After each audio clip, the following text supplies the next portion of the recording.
Warning from the Stars by Ron Cocking.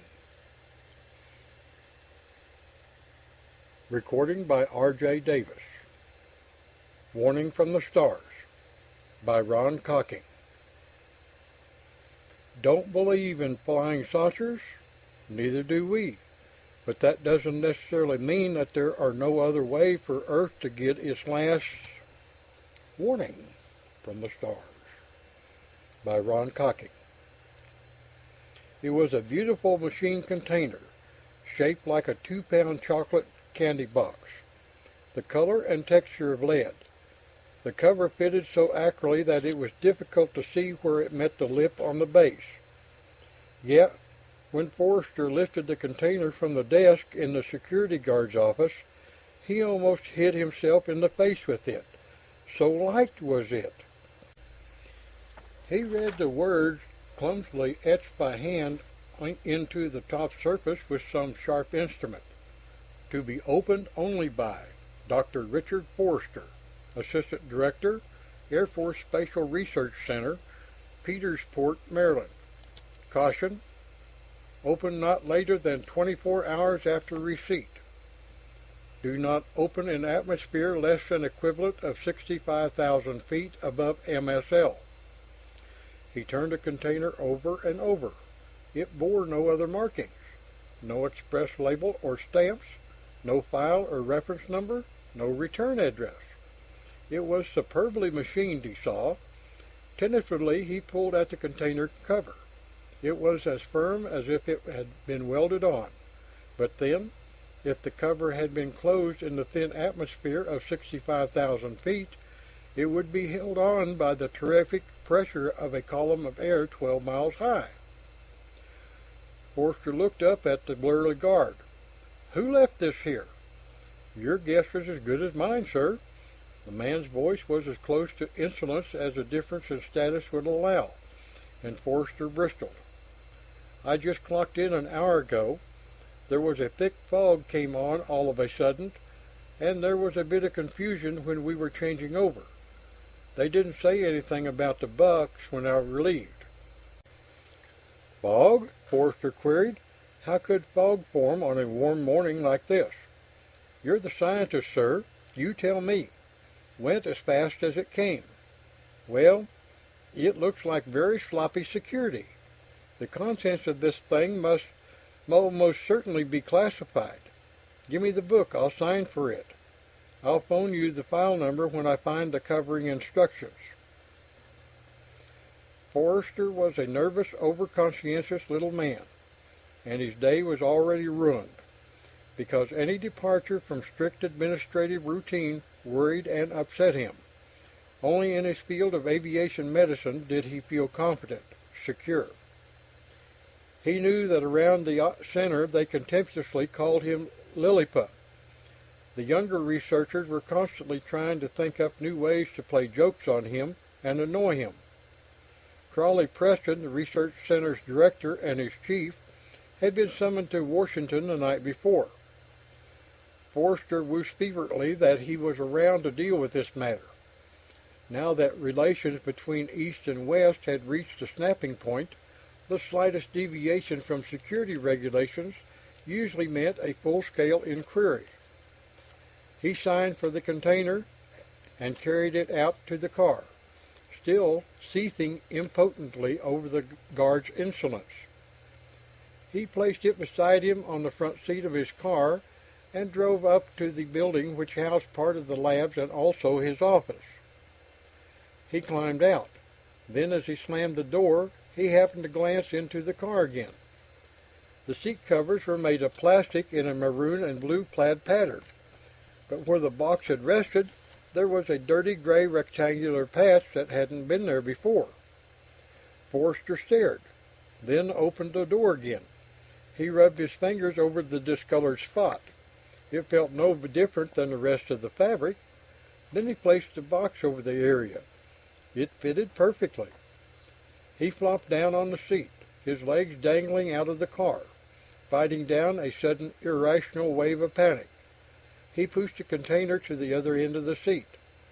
After all, he rationalized, Plastics are notoriously unstable under certain conditions. This is probably a new alloy Washington once tested for behavior under extreme conditions of temperature and pressure. What's gotten into you?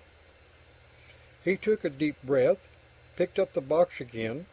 Where it had rested, there was another discolored patch on the car seat covers. Holding it away from him, Forrester hurried into the office, then dumped the box into a metal wastebasket. Then he went to a cabinet and pulled out a Geiger counter, carried it over to the wastebasket. As he pointed the probe at the box, the familiar slow clicking reassured him, and feeling a little foolish, he put the instrument back on its shelf. Hurriedly, he went through his mail. There was nothing in it referring to the package. When he called the classified filing section, nobody there knew anything about it either. For some reason he couldn't explain to himself, he wasn't even surprised. He stared into the wastebasket. The clumsily etched instructions glinted up at him, to be opened as soon as possible. He picked up the phone and called the decompression chamber building.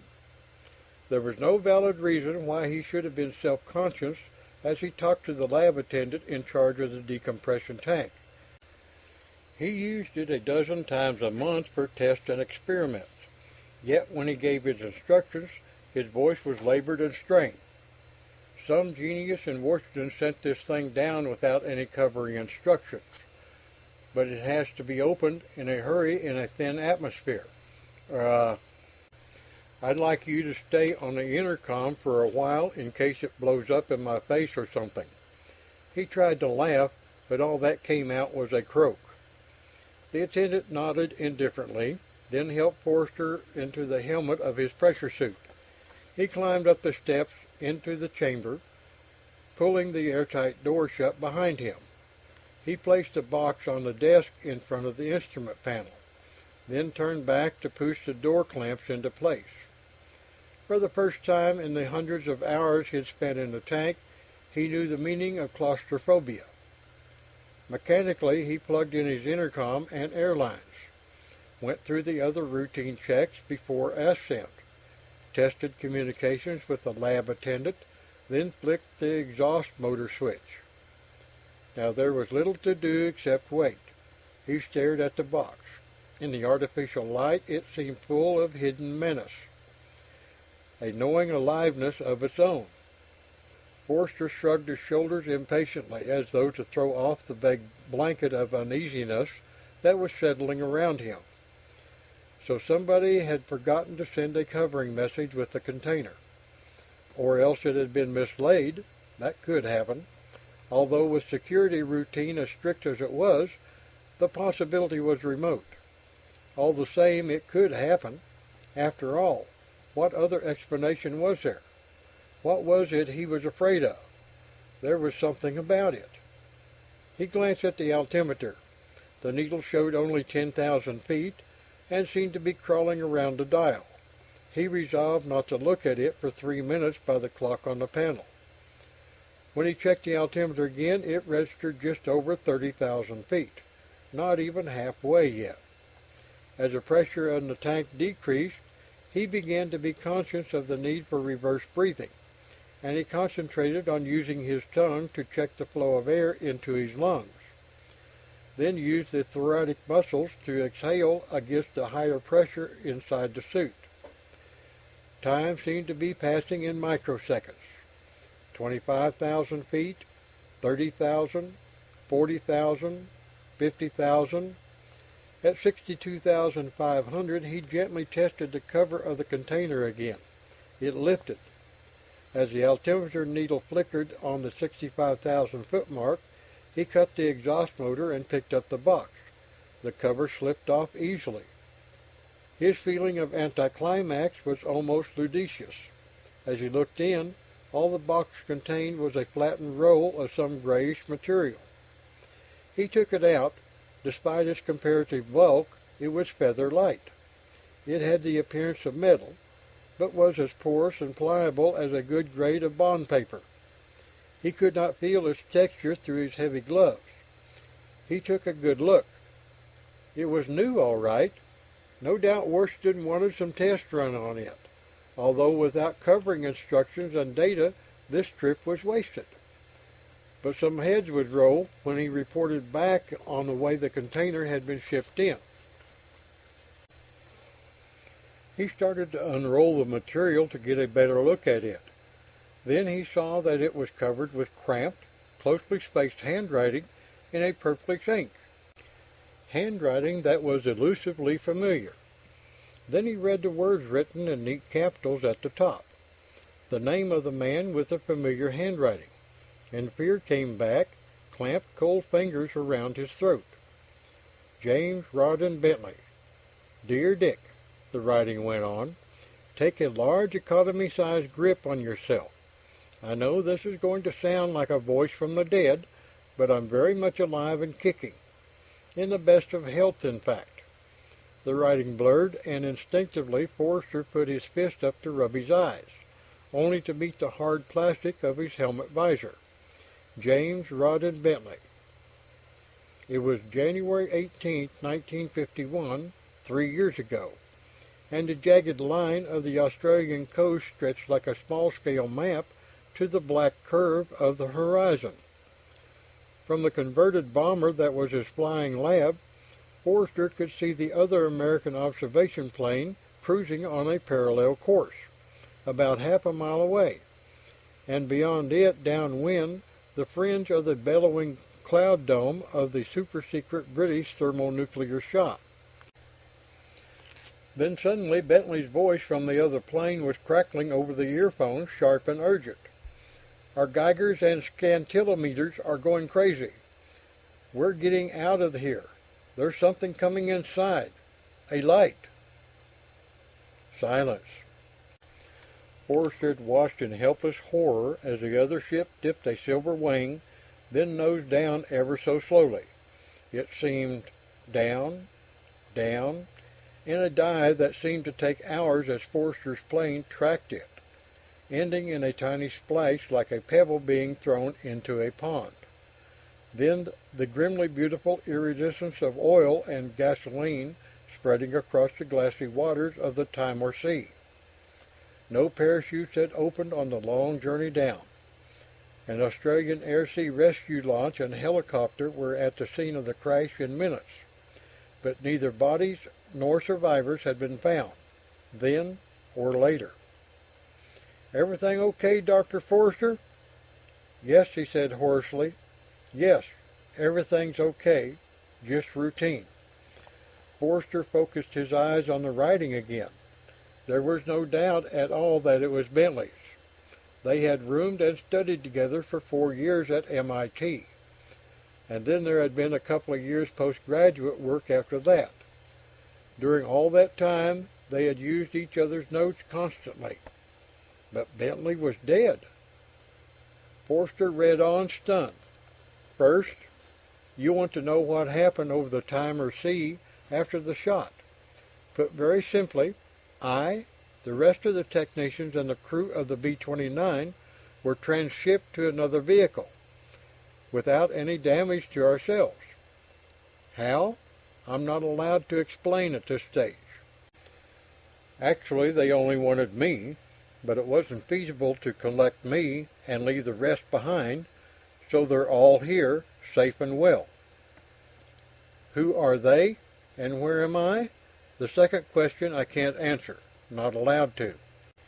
They, roughly translated, are the shining ones, which doesn't tell you anything, of course.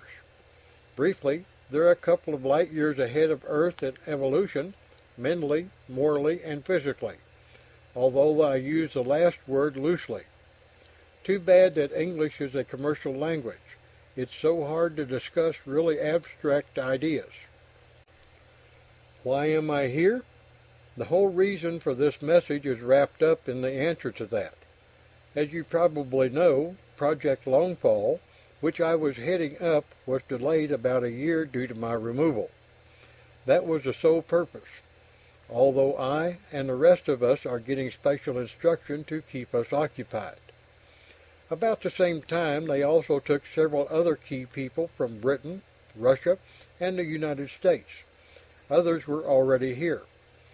The idea then was delay, to delay more test shots of atomic weapons, in the hope that East and West would come to some agreement. Now, because of the growing volume of tests and the critical tension which prevails, delay will no longer suffice, and far more drastic steps are to be taken.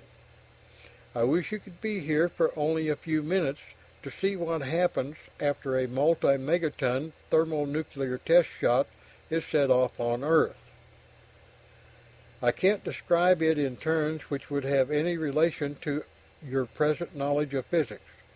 All I can say is that life here is intimately bound up with the higher laws of electromagnetism, which at present are only being guessed at on your level. It's not the radioactivity which you know as such which causes the problem. There are neutralizing devices throughout the planetary system to take care of that. The damage is caused by an ultra-short wave radiation, which not even the most sensitive scintillometer you have can pick up. A very subtle byproduct of every chain reaction. It doesn't have too much immediate effect on the lower forms of life, including human beings, if you'll pardon the expression, but here it causes a ghastly carnage. So ghastly it sickens me even to think about it for a second. The incredible thing is that the people here could stop Earth from firing another shot if they wish to, and at 24 hours' notice. But their philosophy is totally opposed to force, even when it means their own destruction. That will give you an idea of the kind of people they are. Here they say that Einstein was on the fringe of discovering the theory involved when he died, but was having trouble with the mathematics. Remember how Einstein always complained that he was really a poor mathematician? But with atomic warfare threatening to break out on Earth at any minute, they have got to do something. This is what they plan to do. This is what they are going to do. Starting within a few hours after you receive this message, a mass removal of key scientists will begin. They will take 20, 30, or 40, roughly equal numbers from both sides, every few hours as technical conditions allow. That will go on until East and West agree to drop this whole mad weapons race. It will be done quietly, peacefully. Nobody will be hurt except by a fluke. But if needs be, they will lift every major scientific brain off of the face of the Earth to stop the present drift to disaster for everybody. There are no weapons, no devices that you have at present which can stop this plan going into effect. There it is. It's as simple as that. If you knew what you were really headed for, it would need no steps from here to make both sides on Earth stop this horrible foolishness in a moment. The lesson of Mars is part of the orientation course here. I'm not on Mars. I'm using up space, so I'll go into note form for a bit. Martians had an atomic war, forgot they had to breathe, destroyed 60% of their atmosphere. Canals on Mars aren't. They're closely spaced lines of shafts leading to underground cities. View from Earth, telescopes. Shaft mouths appear as dots which run together into lines due to eye fatigue. British Royal Astronomical Society figured that out 30 years ago at least. See papers on their proceedings. Photographs here show monsters created by wholesale mutations. Lasted about 4 generations before reproduction failed. Now only vegetation on Mars. Saw pictures of last survivors. Horrible. I was ill for days after. Imagine having to take 40 separate breaths after making a single step. Getting back to the others here. A regular UN. Remember O'Connor and Walters in our class? They're here. Check. You'll find that O'Connor is detached from Oak Ridge and Walters from Aiken for special duty. That's Central Intelligence story for their disappearance. Remember those top German boys the Russians were supposed to have gotten to before the Allies could reach them after the Nazi collapse? They're here too. And Kamalkapov and Pretchkapin of the Russian Academy. Believe me, the style and the writing was a little less urgent again now. I've had all the intellectual stuffing knocked out of me here. We all have had that, for that matter. We're supposed to be the cream of the crop, but imagine sitting down to instruction from people whose IQs start where yours leaves off. But what was really made most of us here feel pretty humble is the way they have demolished Earth's so-called scientific method, and used the method itself to prove that it doesn't stand up. You know how we've always been taught to observe, collect data, then erect a theory to fit the data, a theory which has to be modified when other data came along which didn't fit into it? Here they work the opposite way, they say. Know the fundamental principles governing the operation of the universe, and then all the pieces fit together inside this final truth. I understand now why so many of the Oak Ridge boys turned to religion after they had been exposed to the electron microscope for a while. They realized they had gone as far as their scientific training would ever take them. Time and space are running out.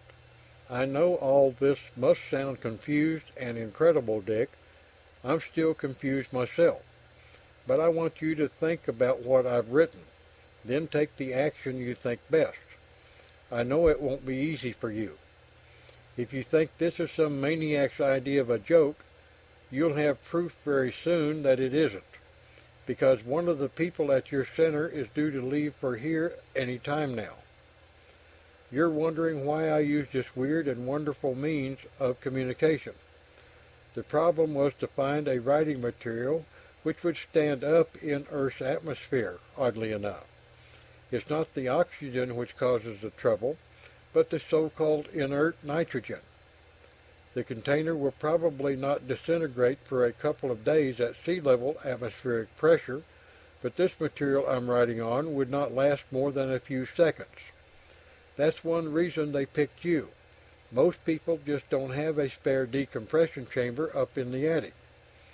The other reason was that with your photographic memory, you'll know this is my handwriting beyond the shadow of a doubt, I hope. I'm sure you've sat in that pressure suit long enough, but remember, if you want to take another look at this, you'll have to put it back in the container before you go down. Wishing you all you could wish for yourself, Jim. Forster examined the signature. That was the way Bentley made the capital J. It looked almost like a T, with just a faint hook at the bottom of the downstroke. Then the way it joined the, "Hey, Doc, are you going to tie up the tank all day? I've got work to do." Foster recognized the voice on the intercom as Tom Summerford's. Summerford was one of the crop of recent graduates to join the center. Brash, noisy, irresponsible like the rest of them. He knew Forster hated being called Doc, so he never lost an opportunity to use the word. True, he was gifted and well-trained, but he was a ringleader in playing the practical jokes on Forster which might have been funny in college, but which only wasted a research team's time in these critical days. Practical joke? Anger flooded over him. Yes, this was all a macabre game cooked up by Summerford, with the help of some of his pals. Probably they were all out there now snickering among themselves, waiting to see his face when he came out of the decompression chamber, waiting to gloat. "Hey, Doc, you still with us?" "I'll be out very shortly," Forster said grimly. "Just wait right there." He spun the air inlet controls impatiently. He watched as the altimeter needle began its anti-clockwise movement. He'd call a staff meeting right away, find the culprits and suspend them from duty. Preston would have to back him up. If Summerford proved to be the ringleader, he would insist on his dismissal. Forrester decided. and he would see to it that the young punk had trouble getting another post. The fantastic waste of time involved in such an elaborate forgery. Forster trembled with indignation, and using the name of a dead man, above all a scientist who had died in the interest of research, leaving behind him a mystery which still troubled the Atomic Energy Commission, because nobody had ever been able to explain that sudden dive in a plane which was apparently functioning perfectly and flown by a veteran crew. He glanced down at the roll. Was it his imagination, or had the purplish ink begun to fade? He ran a length of it through his fingers, and then he saw that in places there were gaps where the writing had disappeared altogether. He glanced up at the altimeter needle, which was sliding by the 24,000-foot mark.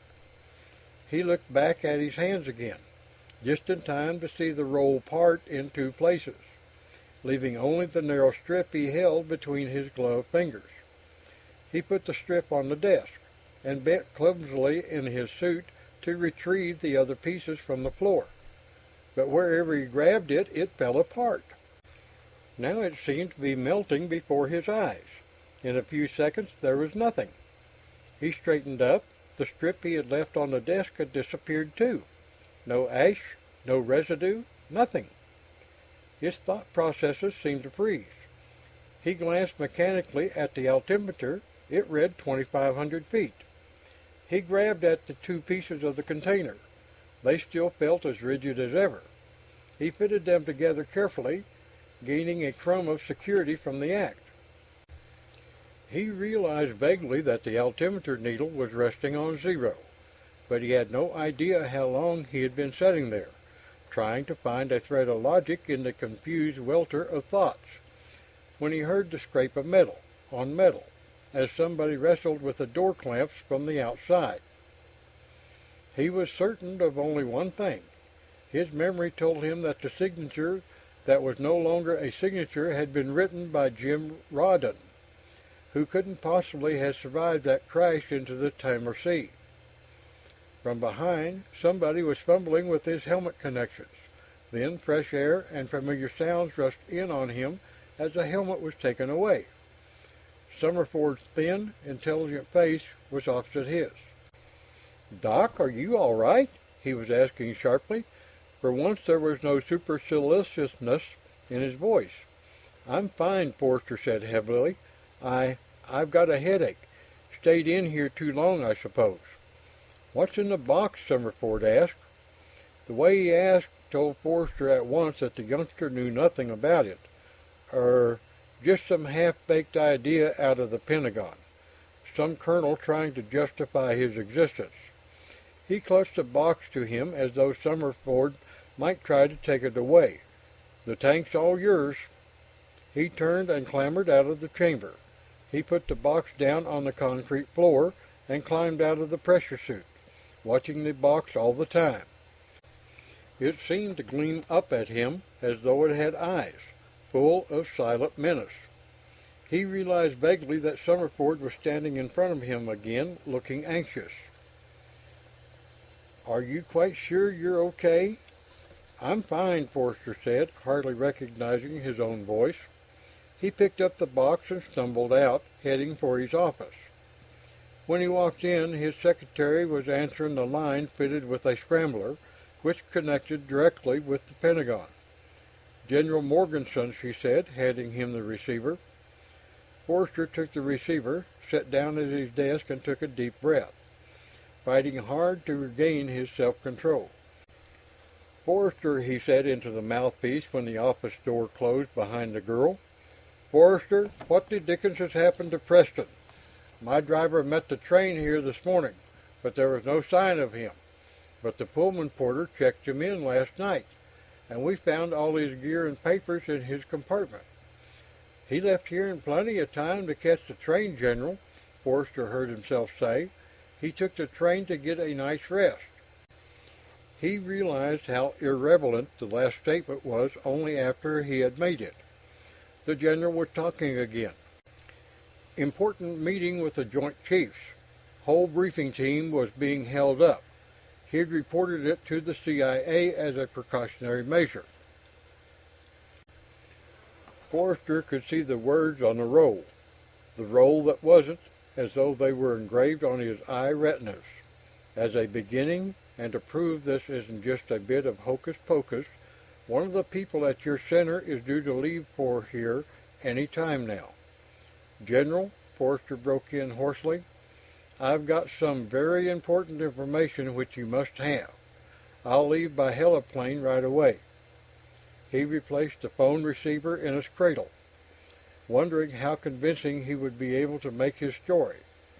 At least, even if he didn't have Bentley's letter, he had the container. That should help. But when he looked across the desk, he saw that it too had disappeared without a trace. General Morganson was the newest product of the atomic age. Half soldier, half scientist, shrewd and perceptive, an intellectual giant. He listened carefully, without comment or change of expression, as Forrester doggedly went through his story in chronological order. Halfway through, he held up his hand and started pushing buttons on the console built into his desk. Within a few moments, men began filing into the room and sat down around Forrester. Then the general motioned to the clerk seated in the corner by a tape recorder. Gentlemen, listen to this playback, and then I'll have Dr. Forrester here go on from there. What was left of Forrester's confidence leaked away as he heard his own defiant voice filling the room again. It was like being awake in the middle of a weird dream. But when the tape recorder hissed into silence, he went on, staring straight ahead of him in quiet desperation. When he ended his story, there was silence for a moment. Everyone sat motionless. Then Morganson looked up and around. Well, gentlemen, Mr. Bates, CIA first. There was no longer a story told by one man. It had become a problem, a situation to be evaluated objectively. Well, sir, the only part of the thing I can comment on at this point is the stuff about O'Connor and Walters. That checks. They both disappeared without a trace. It was treated as a maximum security situation, and we did give out the story that they had been assigned to special duty. He glanced briefly at Forrester. Up until now, we assumed that only the directors at Aiken and Oak Ridge knew the real situation, outside of the Atomic Energy Commission and the CIA, of course. This represents a very serious leak, or... His voice trailed away. Colonel Barfield, Intelligence. The young colonel tried to sound flippant, unsuccessfully. General, acting on the assumption the story is true, it would answer about 200 question marks in our files, maybe more, with further study. The CIA man cleared his throat and raised a finger. For everybody's information, he said, a preliminary field check shows that Dr. Presser's train was stopped for 10 minutes by fog last night. The train's radar installation failed simultaneously. There wouldn't be anything odd about that, except the temperature at the time was about 65 degrees, and the humidity was only 55%. Consider that, gentlemen. Theoretically, fog can't form under such conditions. Similar local fog occurred on the occasions when O'Connor and Walters were reported missing. The Met people couldn't explain that either. That's all. Morganson sat up straight as though he had suddenly made a decision. I don't think there's any value in further discussion at this point. You will all have transcripts of Dr. Forster's statement within a few minutes. According to that statement, we are due to lose a number of key men in the next few hours. I'll have Code 1 emergency precautions instituted at all research establishments, and I think the chairman of the Joint Chiefs should hear from me right away. Colonel Barfield, I'd like you to ask Colonel Malenkowski, the Russian military attaché, to see me here not later than an hour from now. We'll have a full-dress conference here at 8 o'clock tomorrow morning, with written evaluation reports in detail from all branches. Dr. Forster, Consider yourself assigned to Pentagon duty as of now and until further notice." Forrester sat dazed until he realized that the others had left and the general was standing in front of him. "Go get some rest, Forrester," the other man said with surprising gentleness. "You've had a rough day." As Forrester slept that early summer night, weathermen across the world were marking their weather maps with thousands of observations. Feathery wind arrows, temperatures, barometric pressures, and relative humidities. Then, as they drew their isobars, a pattern for the northern hemisphere emerged. A giant high-pressure system with its center in northern Oklahoma promised warm, fair weather across America. Another centered east of the Ural Mountains forecast clear weather for most of Europe and northern Asia. A low-pressure trough between was dropping light, warm rain on the green fields of England. But from Seattle to Washington, D.C., from Stettin to Vostok, the sun was rising and setting in clear skies. Then, about 9 p.m. Eastern Standard Time, a thickening mist descended over warm and drowsy southwest South Carolina. It was a fog that was not a fog, observers said yet afterwards, because there was no damp, no coldness, just a steady loss of visibility until a man couldn't see his hand held up in front of his face, even though a bright moon was shining. Most of the reporting night shift at the Aiken hydrogen bomb plant never reached the tightly guarded gates. Those who did were not allowed in. At the same hour across the world, at the newly built underground heavy water factory at Rossoviskokorsi, west of the southern tip of Lake Baag, the late morning sun cast deep shadows into the gaping holes in the hillside which marked the plant entrances and exits. Deep below, miles of filtration chambers hissed quietly as they prepared their daily concentrate. Then, without warning, the sun grew watery and paled, and within a few minutes a haze began to form at ground level. It grew thicker and thicker. The sun became a dim orange sphere, then was blotted out. Total darkness enveloped the area, and at the same hour the watchers manning the lonely circle of probing radar domes, facing each other across the frozen waste of the Arctic, cursed softly in Russian and English as their scopes sweeping the upper air first went blank and then dark. There were shaken men at the meeting in General Morganson's office the next morning. "Over 30 key men gone from Aiken," Morganson was saying. "In terms of goals, it means that our 1960 program now cannot possibly be fulfilled until 1965.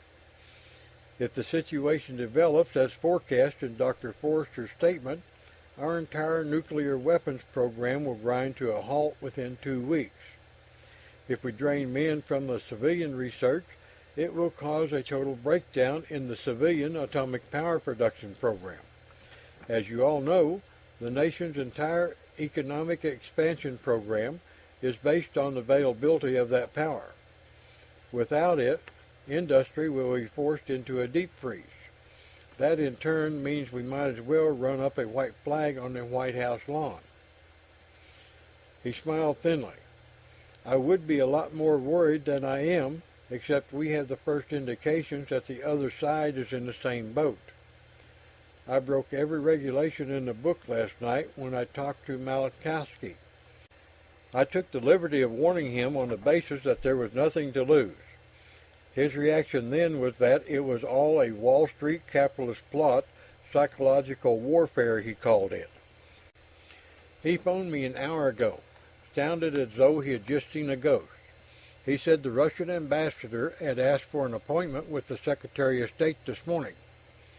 Forrester, bewildered and out of his depth in these global problems, let the flood of words pour over him. Then he realized that Morganson was staring at him over the telephone receiver at his ear and that the room was very quiet. Then Morganson said respectfully, "Very well, Mr. President, we'll have Dr. Forrester there." Forrester was relegated to the sidelines after his interview with the grave-faced man in the White House. Events were moving swiftly, events which Forster could read behind the blurred black headlines of the newspapers. The Russian ambassador was closeted with the Secretary of State for a record 6-hour talk. Then the Soviet foreign minister took off for Washington at 30 minutes' notice, and another record was made when he spent all day with the president. The Washington columnists began to hint of lessening tension in the Cold War, and the wire services carried reports of Russian radio broadcasts talking of a new era of cooperation between East and West. Only fragments of the broadcast could be monitored because radio reception had suddenly deteriorated right across the world. The reports could not be confirmed because Russia had cut all phone communication with the outside world. There was no possible mode of contact. Meanwhile, in the United States, television reception was blacking out for hours at a time, with no explanation available. The Civil Aeronautics Administration and the Air Force banned all plane movements under instrument flight conditions because radar navigational equipment had become so unreliable as to be useless. Newspapers across the nation were reporting sudden fogs of short duration which baffled local weathermen. The U.S. Weather Bureau in Washington refused to comment. For the first time in the history of an East-West conference, there was no haggling, no propaganda speeches. Hour after hour, even as the talks went on, the cream of the world's scientific brains quietly continued to disappear. It was revealed later.